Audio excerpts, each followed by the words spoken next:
Dear church, let's continue our series entitled The Hall of Flaw.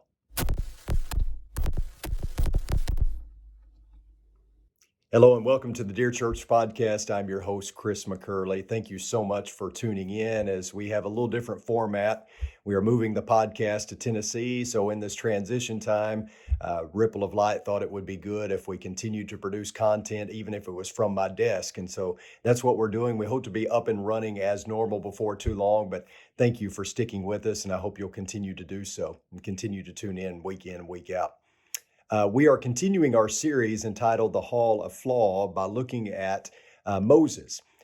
We set up this series last week by talking about how Hebrews chapter 11 is often referred to as the Faith Hall of Fame. And what is highlighted among all those people listed there is their faith, not their failures. However, almost all of them had a glaring weakness or flaw in their lives. And so I thought it was important to maybe look at these different characters, at least some of them, and highlight what God highlighted, talk about their failure, but talk about how because God could use them even with their flaws, he can use us as well. And the story is told about former president and Texan George W. Bush. He was sitting in an airport lobby waiting on his flight when he noticed a man wearing a long flowing robe with a long flowing white beard and long flowing white hair. The man had a staff in one hand and some stone tablets under the other arm. As the story goes, George W. decides to approach the man and he asks him, "Aren't you Moses?" But the man says nothing. So George W. asks him again, "Hey, aren't you Moses?" But the man continues to ignore the former president. Finally, George W. positions himself directly in front of the man's view and he asks him one more time, "Aren't you Moses?" The man, though irritated and agitated, finally responds by saying, yes, I am." And George W. then asks, "Well, why don't you want to talk to me?" And the man responds, "Because the last time I spoke to a bush, I spent 40 years in the wilderness." We like our heroes, don't we? We talk about Moses and we present him in a wonderful light, as we should, because he was the deliverer of Israel. As we stated last week, though, the purpose of this series is to remind us that there were failures associated with these characters like Moses. However, your failure doesn't have to be fatal. The Bible is a book of failures. And yet we should find great encouragement in the fact that God used flawed individuals. Many of the heroes that we read about in Scripture were people just like us, flawed yet faithful. And that's what you notice when you read through Hebrews chapter 11. This chapter is often referred to as the Faith Hall of Fame, and all these heroes enshrined in this Hall of Honor are individuals who failed miserably, but those failures are not what is highlighted, only their faith, which tells us a couple of things. You will fail, and when you do, fail forward. It's kind of like the promising young executive with IBM who got involved in a risky business venture that resulted in the company losing $10 million. When IBM's founder, Tom Watson, called the nervous executive into his office, the young man said, "Well, I guess you want my resignation." To which Watson replied, "Absolutely not. We just spent $10 million educating you." The Bible doesn't paper over the failures of our heroes. Noah got drunk and exposed himself. Abraham lied twice about his wife being his sister. Jacob deceived his father and cheated his brother out of the birthright. Peter denied Jesus 3 times. And Moses let his anger get the best of him at least twice that we know of. Once led him to murdering an Egyptian. The other led to him missing out on the promised land. Shockingly, those failures seem to be an afterthought. So let's look at what the Hebrew writer has to say about Moses' enshrinement in the Faith Hall of Fame. It says, "By faith, Moses, when he was born, was hidden for 3 months by his parents because they saw that he was a beautiful child and they were not afraid of the king's edict. By faith, Moses, when he had grown up, refused to be called the son of Pharaoh's daughter, choosing rather to endure ill treatment with the people of God than to enjoy the temporary pleasures of sin, considering the reproach of Christ greater riches than the treasures of Egypt. For he was looking to the reward. By faith, he left Egypt, not fearing the wrath of the king, for he persevered as though seeing him who is unseen. By faith, he kept the Passover and the sprinkling of the blood so that the destroyer of the firstborn would not touch them. By faith, they passed through the Red Sea as through dry land, and the Egyptians, when they attempted it, were drowned." How many of you have had to say no to something in order to say yes to God? I think virtually all of us have had to refuse sin.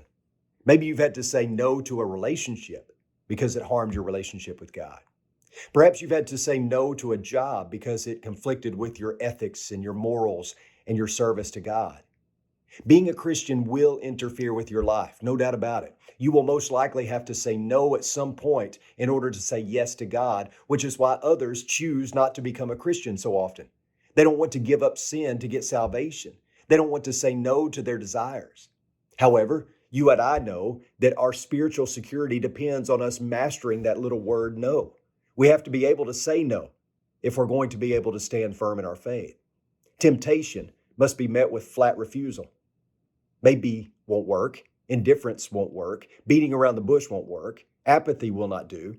There must be a fervent resolve on our part to say no to anything that stands in the way of saying yes to God.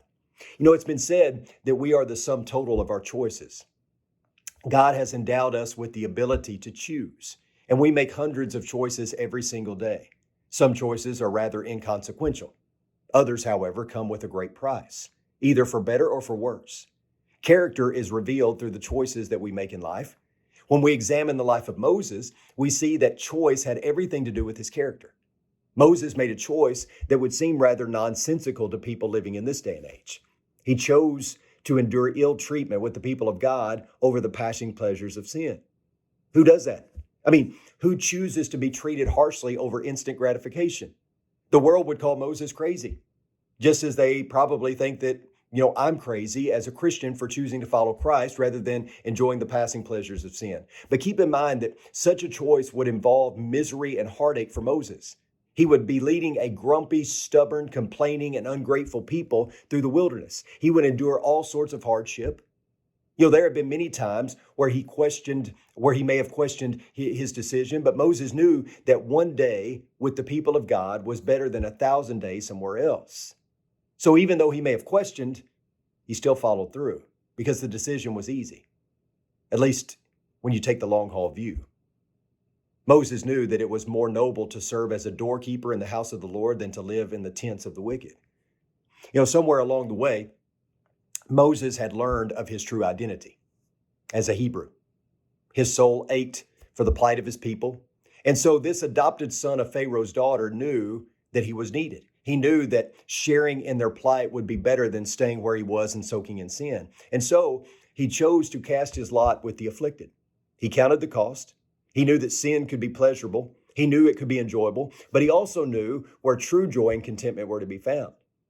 The way of the sinner is hard.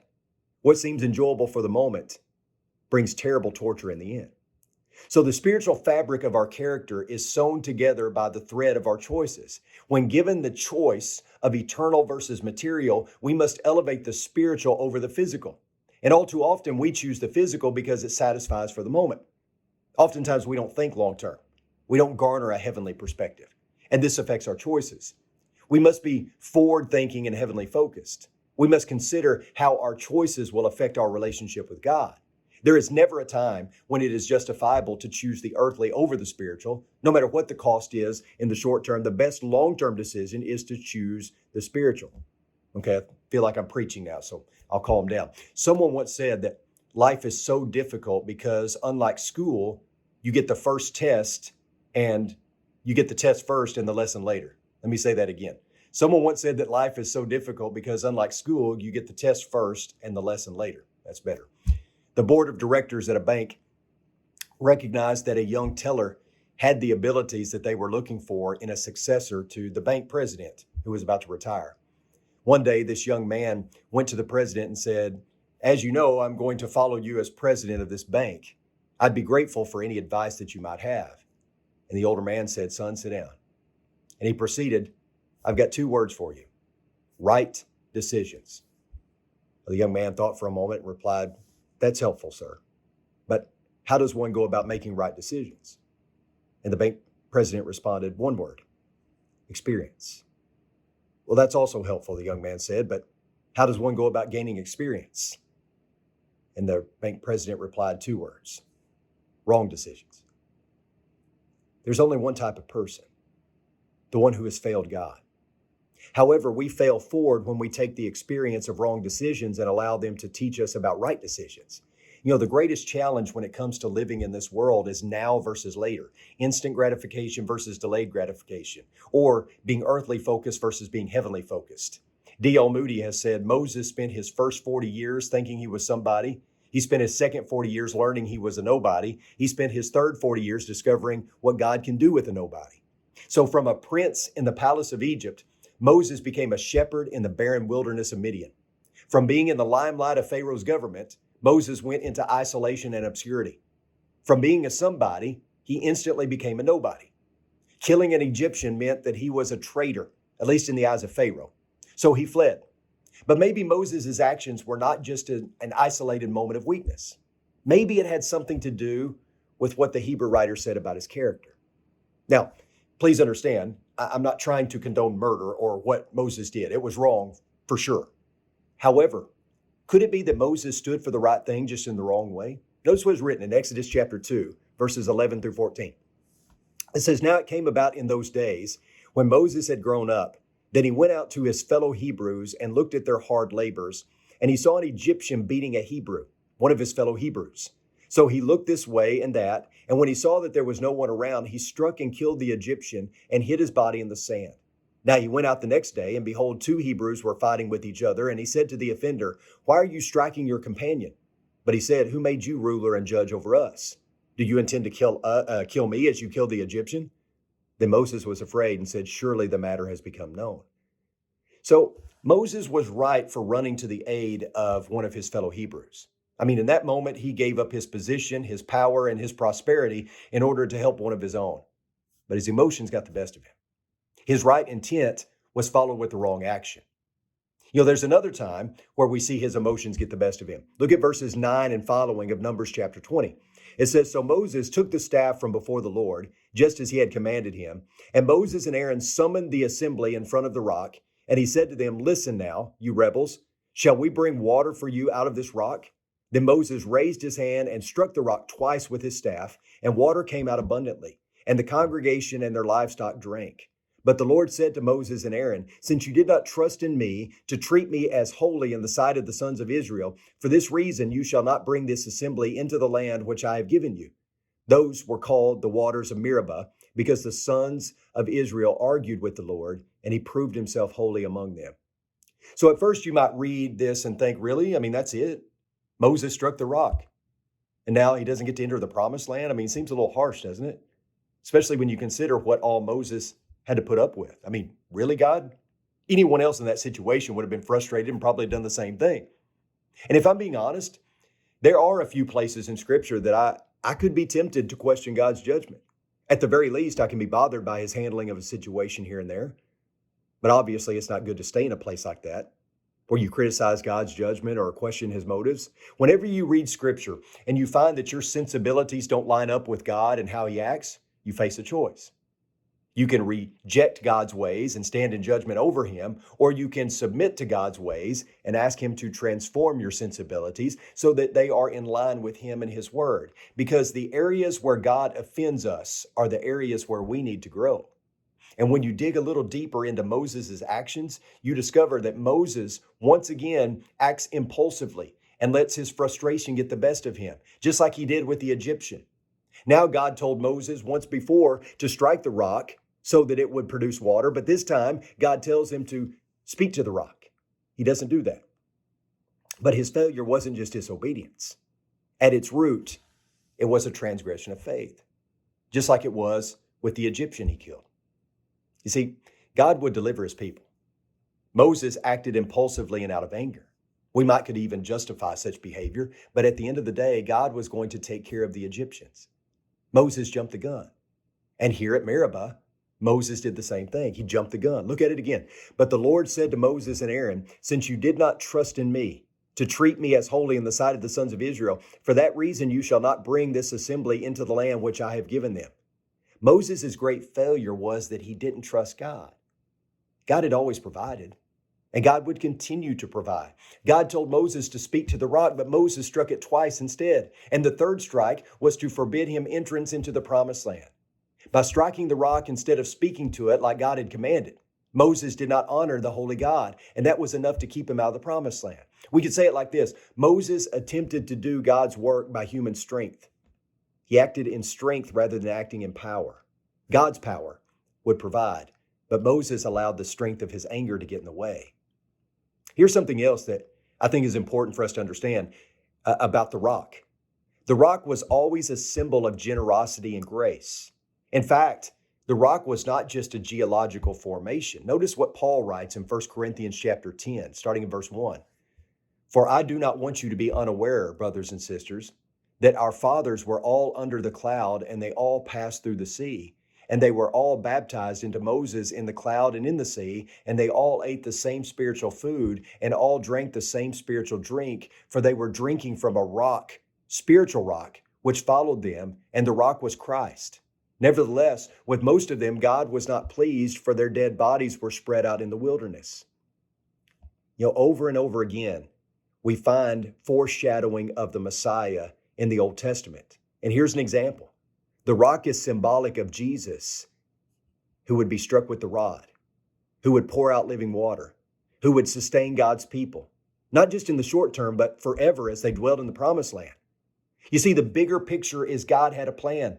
He has a plan for his people. Moses needed to get out of the way and let God work. He was a tool, not the power. But he took matters into his own hands, and it cost him. However, God still had a plan. He still had a plan for Moses. God had a lot in store for his deliverer. He was still God's man to lead God's people. Although Moses would pay a hefty price for his disobedience, it's not like he would never experience the peace of God's promise. And to Moses' credit, he doesn't pout. He doesn't quit. He doesn't complain about his punishment. He put his head down and he continued to faithfully lead and follow. Let me ask you this. Do you think Moses is in heaven? You'll have a hard time convincing me otherwise. You'll have a hard time convincing me anybody that's mentioned in that Faith Hall of Fame is not in heaven. Which just goes to show that God is a holy God who demands holiness from his people. However, it's not 3 strikes and you're out. This holy God is still a loving God and a forgiving God, which means that failure doesn't have to be final. Moses made some really bad decisions, but he made a really good one, a really life-changing decision along the way, and that was to follow God no matter what. At a funeral, you will often hear the obituary read. The obituary gives us a lot of insight and information about the deceased.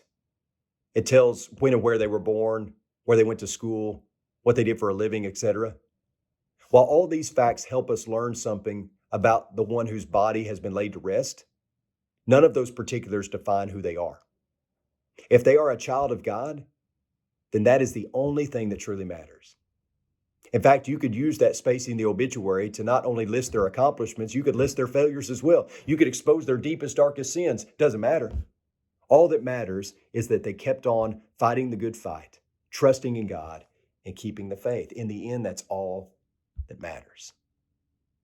Appreciate you so much tuning in. Again, share the word about the podcast. We're on Spotify, YouTube, Facebook, Apple Podcasts. We just appreciate you tuning in, sticking with us, and we hope to be back up and running as normal before too long. Until next time, may the Lord bless you and keep you. Sincerely, Chris.